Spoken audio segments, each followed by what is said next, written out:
you guys, it's me, Dr. Torie. My book is officially out. And yes, it is time to talk about ACEs. You guys can find the books everywhere. However, I would encourage you guys to go to my website, VicTORIEus.com, and place your order today. Yes, it's time to talk about ACEs. Let's go, y'all. Hello, you guys. Welcome to another episode of Be Victorious. Y'all know I like to sing, so I had to throw it in there. Let me share. I actually admire this young lady. I was a guest on her podcast, Therapy with Tasha T. And we have been in constant communication ever since. I love to work with therapists that not only address ACEs, but are in that community having that conversation. And she is that one. Miss Latasha, where are you? I am right here. Hello, Dr. Torie. Thank you for having me on That's as a my guest. I am girl. so excited No. to be here. It was like a challenge, but we're finally here. And I'm excited because what people don't understand is a podcaster. I've been on your podcast, and it was an amazing, when I mean amazing interview. I'm still actually getting feedback from that. And what I love is that we've developed our relationship in regards to being a guest on your podcast. So again, thank you for having me. You're welcome, but you actually offered to be a guest like a while back. When I was first getting started. So I was glad to have you on as a guest. And it's actually called Therapy Tea with Tasha T. Like you said, it's okay. I said Therapy with Tasha T, right? Yeah, it was called Therapy Tea with Tasha T. You left out the tea because we were talking about the tea. Okay, we're gonna take it like that because it was good. And so I would love for the listeners to actually go and listen. I'll make sure that I have that resource available because it was some tea, honey. It was. And that is why we are here. I'm about to spill some tea today. Let's Mom and Dad don't listen. Oh, sorry. Okay, because I told my producer, I said, look, we have been talking, so we're going to continue this conversation. So you're aware of ACEs and you know what ACEs are, correct? You are a mental health therapist. Yes. What else do you do before we dive in on? Do presentations. I facilitate group discussions. Just like to educate the community about mental health. I'm always looking for ways to serve people. I provide social work supervision. I do consultation. Somebody actually called me today randomly about a situation. I was able to consult with them. Should have charged you about an hour for this because I gave you some good stuff. But yeah, I just like supporting other people. And you do that. You do. You've been very supportive. Like I said, we've connected on several levels just off of the strength that this community that has been built. We're out here to educate and do what we need in regards to ACEs. And you have a book too. Congratulations. Thank you. I'm very excited about it. I will share with you. It's been a book. I just wanted to make sure that it was out there for people to understand exactly what ACEs are and with those updates that we've talked about. When we talk about ACEs, we always talk about how it's in the household. Well, people don't understand and know the CDC has made updates. It's not about the household anymore.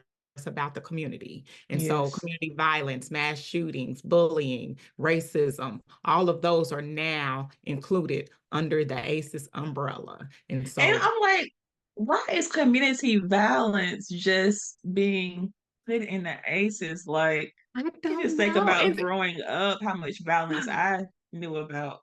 And that's the reason why I'm trying to get people away from the ACEs score, because people don't want to talk about it, number one. And then people are like, oh, my ACEs score is. You guys, if you witness community violence, you have ACEs.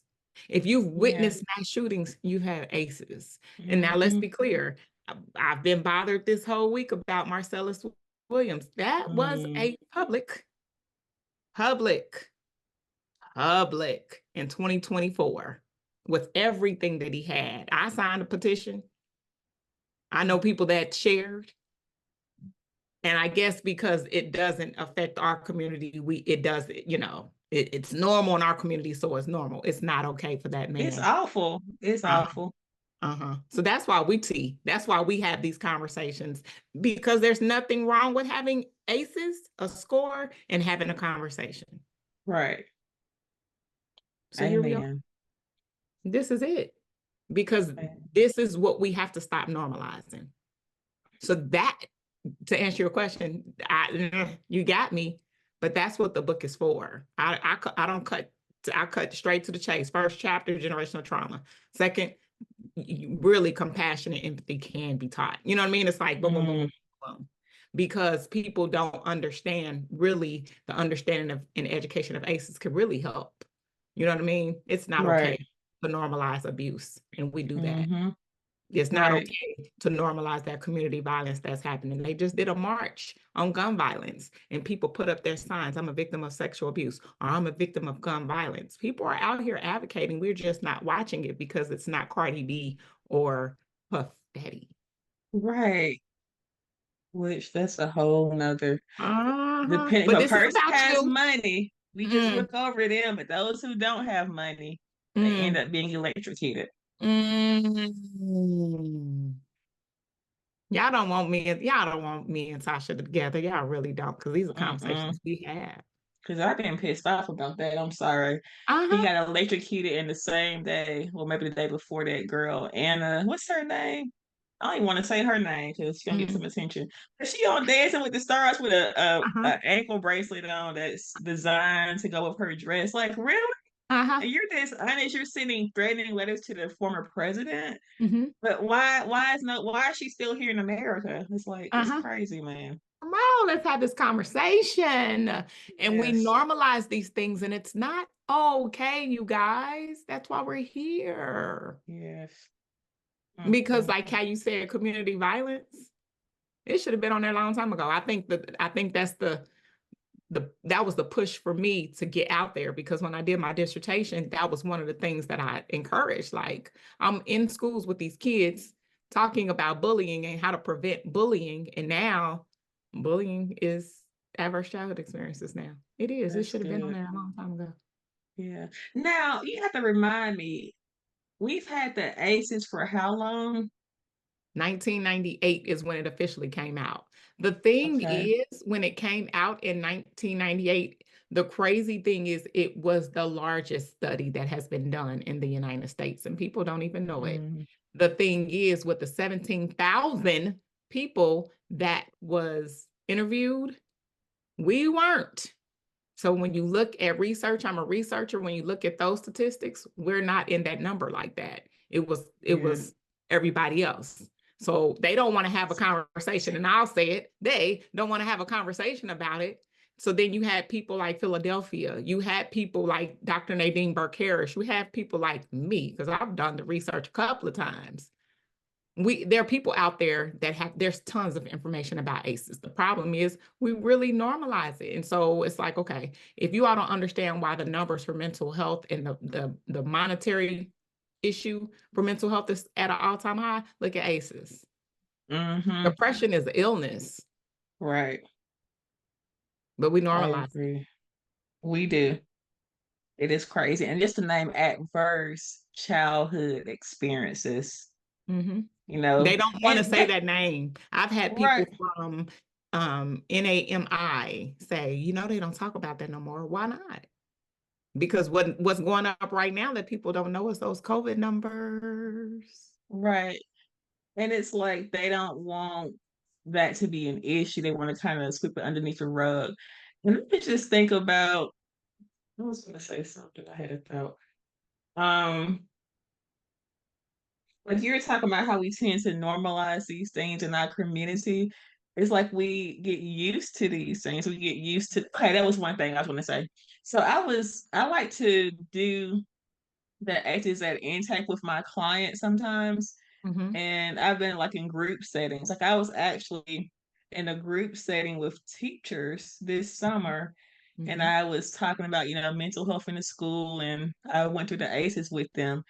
And you have some people, like you talk about, have your parents ever like hit you? And that's like, oh, that's normal. So it's normal in our community for these things to happen. But in the European European community, it's not normal. Mhm. So But talk to the anything. kids in that community.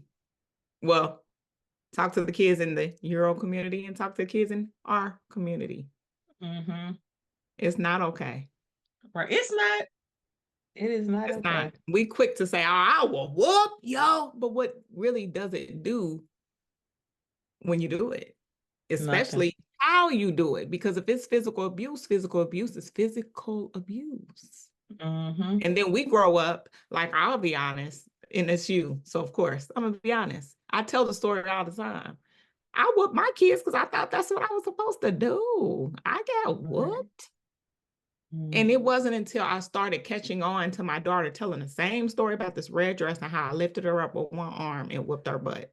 And she said it like 4 times for me to catch on. And I was like, did that bother you? She was like, yeah. Wow. Because I don't remember what I did so wrong to get whooped like that. And ever since. That's a great example of It is.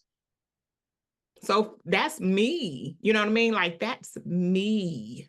But if I say right now to one of my kids, I'm gonna get in that, they terrified because of that. So you got to understand and know your kids. If you are Right. threatening your kids and automatically saying, ah, well, I'm gonna whoop your butt, that's what they're going to look forward to. So they're gonna act up anyway. Right. But again, that's another T.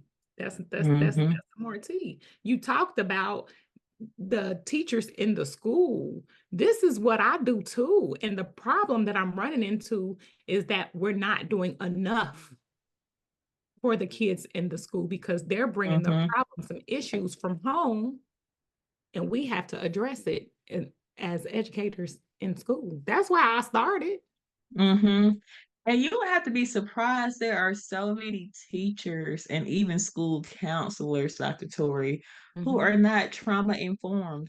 And these people have gone through their own trauma. They have not done the work, and they oftentimes re-traumatize these kids. Yep. And that's what we're going through right now. So how do you feel when you're in the schools and the teachers share and say, well, what do I do? Well, I like to educate teachers about mental health and about trauma because I think when people are educated on the topic, then they're able to intervene. If they don't know, there's something they can do to help.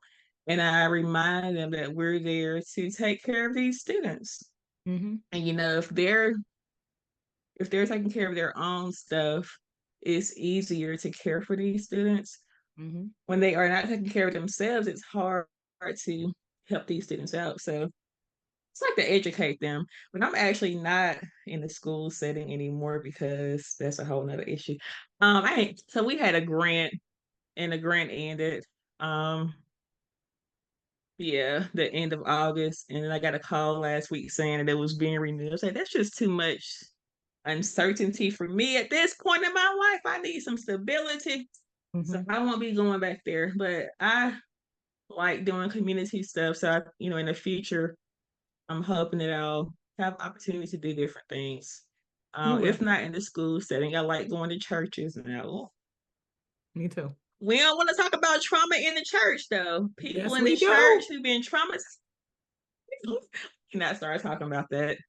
Let me tell you, I will share this with you. There has to be someone that does. Now, I will share, and I got to shout out Lisa. She has a book called The Ninth Child. She addresses her trauma in regards to the church, and she's done some things about it. I have to shout her out because she don't go to the same church we go to. I've actually had several guests on my podcast that don't go to the churches we go to that share their stories about trauma inside of the church. So let's be clear. That's the problem. We normalize it in our community. We normalize it in our community. Love covers a multitude of sins. It does, And but we need some accountability. But that's the reason why I want to approach it from an educational standpoint. I have you as the clinical social worker, let's be clear. I have you as the therapist. I have you as the person that I'm going to, once I get you started on your education, I'm going to take you and introduce you to Tasha, because that's what needs to happen. We rely on the church to be the answer to everything. Oh, that happened, girl, go pray about it. Or, oh, this happened. Did you talk to somebody? Well, why did you let it happen? You can't tell nobody about that. So yeah, somebody has to have the conversation. And I'll be totally honest with you. And I'm being honest with you, my sister. I believe me doing this, because there have been people that have followed me on this journey. You all see me now. I'm not in school no more either. This is year 2 for me doing this independently on my own as an entrepreneur. And I see it bad. I'm in trainings right now, traveling, going to different schools, colleges, universities to train the staff in regards to understanding ACEs seriously. It's awesome. It's And needed. it's awesome, but it's kind of like, so what are we doing in education? You know what I mean? Like, if this isn't happening, because when I was in education, I saw it. And it's like, oh, okay, ACEs quiz, take it, have a great day, when we really didn't elaborate on exactly what it is and how effective of a tool it could be. People are so negative about it because it gives you a score, but they don't understand the score doesn't define you at all. It doesn't. You let it define you because of what it is, but the reality of the situation is these are the experiences that you went through. Those 10 questions are nothing in comparison to the questions that they had back in 1995. Wow. I actually went to a training this summer, and there was a lady there. She was of European descent, and she talked about the ACEs, and she had like a 6.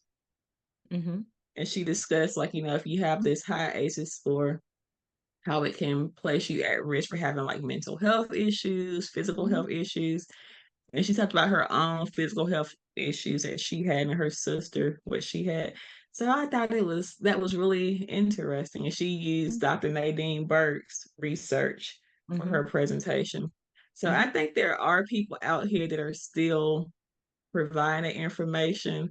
And I think educational programs need to include something about trauma in their curriculum. It needs to be required. There's been like too many things going on in these past 4 years to not have that.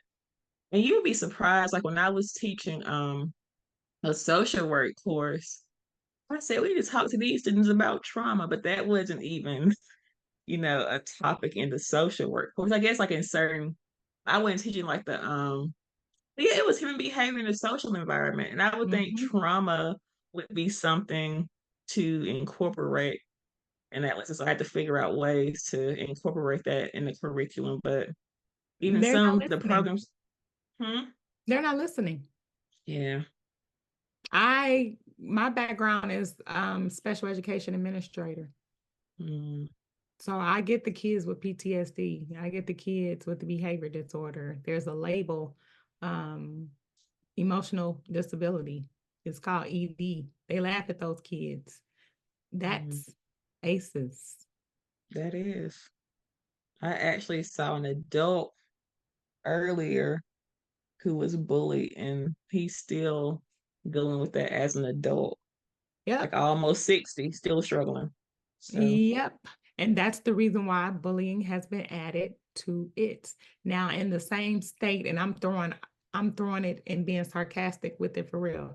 The same state that executed Marcellus Williams, they actually define like bullying as a big time deal. And if you're caught cyberbullying or bullying, you get a fee. It's a fine added to it.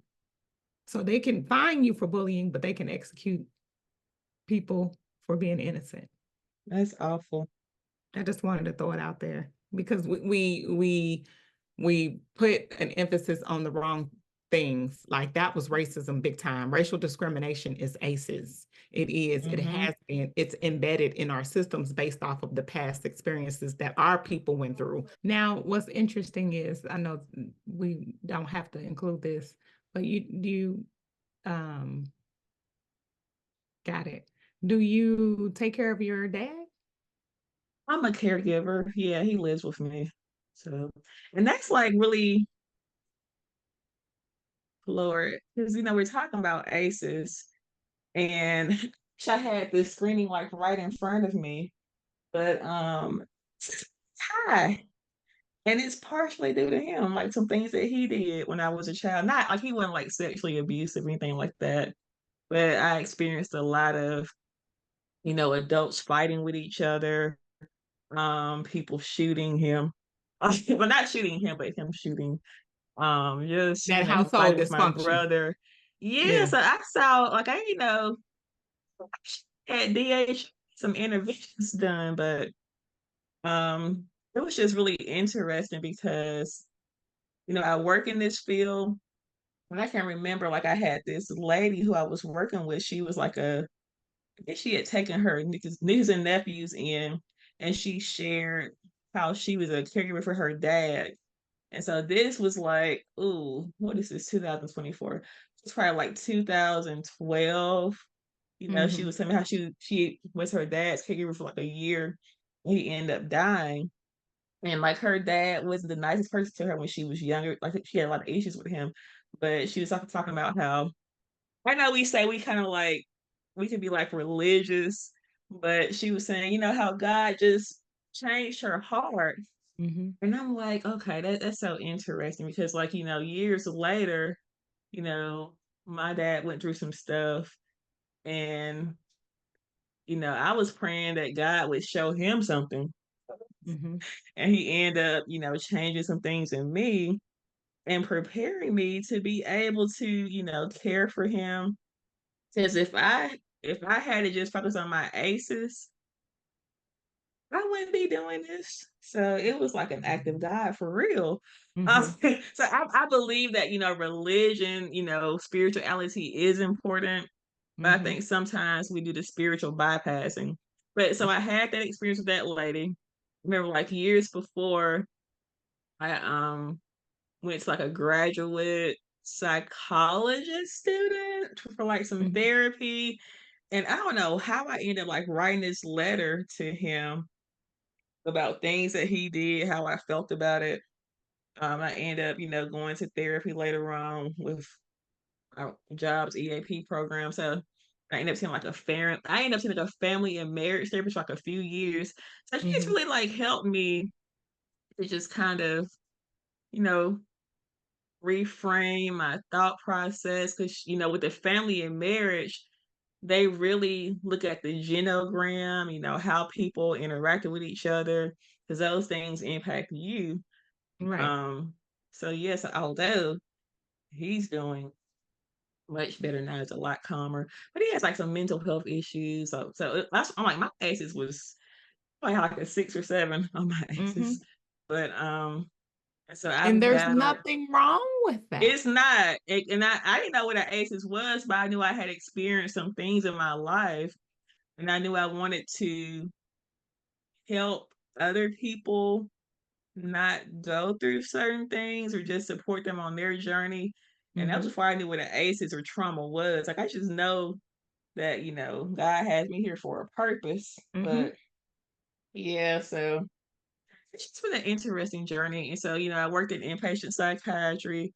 So I was able to learn a lot about mental health. I Mm-hmm. provided family support to people who had relatives with severe mental illness, who had experienced like significant trauma.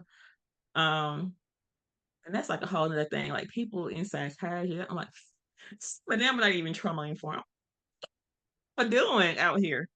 They need And that. see, for me, it was a personal journey because I wanted to know about it. So my undergrad is actually in psychology, surprisingly. Surprise, I'm not surprise. surprised. Really? I'm I not. love the research. I love the aspect part of it. So I don't want to be a therapist. Let's be clear. Y'all can have that. Okay. It's the research for me because growing up, I was looking for these answers, and it wasn't until I met Dr. Nadine Burke Harris. That was an Mm-hmm. eye opener for me. And if you haven't paid attention, she's been posting a lot lately. She's been doing a Mm-hmm. lot of posting, really giving shout outs to people like us who are having these conversations about ACEs. And I put it on my story the other day. She's talking and she's replying. I put a couple of posts up and she's like, yeah, I want more information. How do I get a hold of that book? So I'm Oh, definitely, wow. I got a whole chapter about how that TED Talk, she's talking about it from a medical perspective. You know what I mean? And I appreciate that. Mm-hmm. But it was 10 years ago that TED Talk came out. So yeah, we have to continue this conversation because it's needed. It is. It It is. is definitely needed. What are we going to do? How can we impact our community? What else do we need to do? Mm, I think just continue to have the conversations. Zoom, the internet is powerful. What you're doing is powerful. Creating opportunities for people just to come together and talk about these topics. Mhm. Um, and just do like a wildfire. If I share this, hopefully this person will take it and share it with this person, and they'll take it and share it. So I want yeah. to invite you to my lunch and learn. I do lunch and learns on Thursdays. They're pretty good too.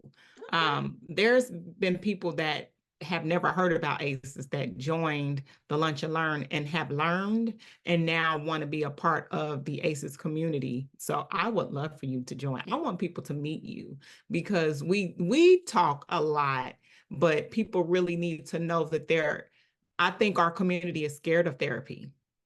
And I think people Mm, need to meet people like you so they can know that there's nothing wrong with therapy. You also have ACEs. You also have an ACEs score. You also have experiences that are relatable. I think people need to know that aspect of it so they can open up. I think that's the reason why we're not talking because it's like, the guest that I just had actually was sharing how they went to therapy, but it wasn't the right therapy for them. And I don't think people really know that there's different types of therapy, which right. I as a researcher, as an educator, as a mentor, my Mm-hmm. push when I did my dissertation was extracurricular activity. Because when you think about Mm, it, for me, that's what saved my life. Let's be clear. It was streets or survive. And mm-hmm. extracurricular activity saved me. So when I did my study, I did that on extracurricular activity. And now, if you look at the CDC has said extracurricular activity is a nice, wonderful resiliency tool. Yeah, So, I was like, what is the word for that? So that's the word resiliency uh-huh. is Mm-hmm. something that happens with that. Mentorship is too. And I'll be honest, Mm-hmm. I did not want, when I left public education, I left. They don't like me. Mm-hmm. Systemic racism is real, very intimidating. I can't control that. I'm not going to dumb myself down all to make somebody else happy that whatever, you know what I mean? I'm doing Mm-hmm. what I'm doing now. So you talked about something really powerful, mentorship. I actually just did a podcast episode about social self-awareness and I talked about mentorship. But I think that was one of my resilience factors too growing up. Mhm, Like I had this teacher, she was my seventh grade English teacher. mhm, And back then we had America Online. So I would talk to her on America Online. She encouraged me to read.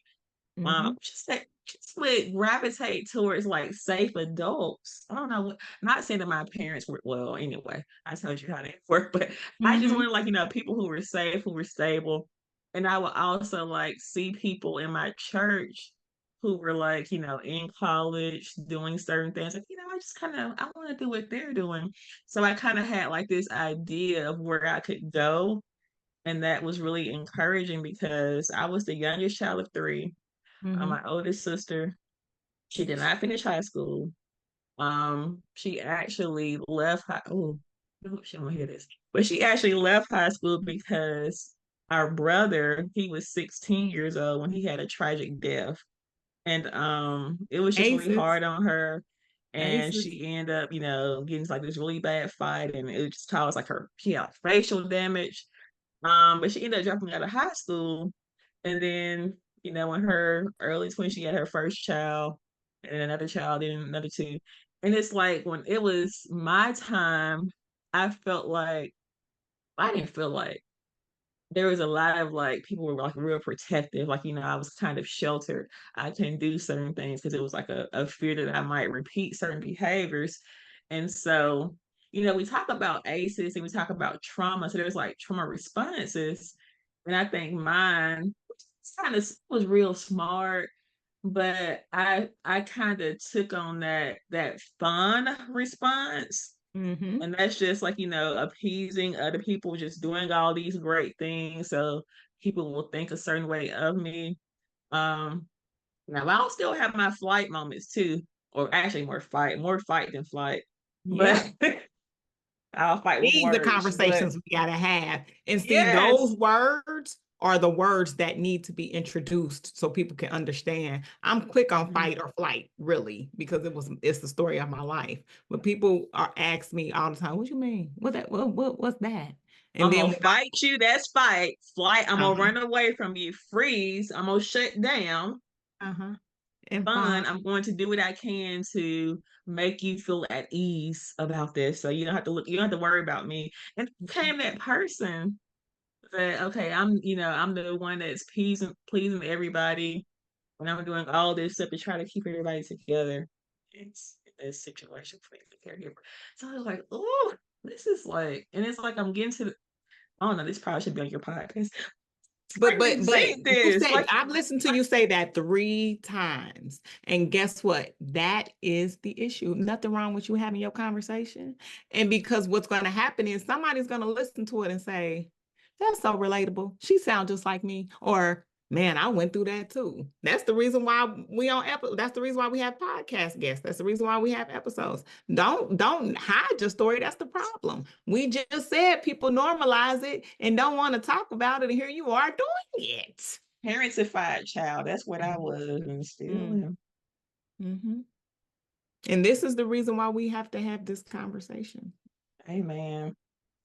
I think you're amazing. I do. So That's why are I want you to you. come to lunch and learn. Come to lunch and learn where we can have this conversation like this, where people can understand a lot more. They want to hear from therapists. They want to know that therapy's okay. They want to know that it's therapists like us out there. Yeah, They want to know yeah. that there's therapists that have been through experience to make it relatable so they can feel comfortable with going, because people are not going. People are not Now, looking into resources. They're not doing anything. yeah, now I'll be starting a full-time job soon, so it's gonna have to be quick. Can we do like next Thursday? We can do next Yeah, let's Thursday. do that so that way I won't have to say, oh, I gotta wait till this day because let's just get it You can come on anytime. Now, way. this podcast episode is going to be later, but you can come on the lunch and learn anytime. Yeah, I'll we'll do that this coming Thursday. Let's do it, because I Okay. think that's what we need to do. Again, here's somebody else, you guys, therapists ready to talk, ready to have this conversation. And I'll make sure I put it out there ahead of time so people can know that you're coming on the podcast, not on the podcast, that you're coming to the lunch and learn. You wanted a therapist, you got it. Get all your questions ready because she's ready. Yes. I'm ready. Will Let's do. go. Are you ready to join this community of people that's ready to have all these? Because they will definitely support you, especially if they know that you're advocating for ACEs. Yes, ma'am. I'm ready. Well, this is how we're going to end this episode. We're gonna be action. We're gonna show you exactly what we're doing, because we out here not playing no games. We're ready to At come into all. our community. We're coming to educate. We're coming to let you guys know that there's nothing wrong with having a conversation about ACEs. You're talking to the ACEs educator, that's the expert, and you're talking to Tasha. And let's be clear, she knows exactly what she's talking about, not just personally, but professionally. Where can people find you? Where can people find you, Tasha? So y'all can find me. Oh, I got too many pages. So my podcast page is Therapy Tea, like the tea you drink, with Tasha T, just Tasha and the letter T. That's my Instagram page. So yeah, just look for me over there. That's all. Mm-hmm. Mhm. And you will see us together, because that's what we're going to do. We're out here to make sure you guys understand ACEs. We're going to wrap this Amen. up and let you guys know this is another wonderful episode. She will be back, and so will I. Tune in next time, and we'll talk to you soon. Talk to you later, guys. Bye-bye.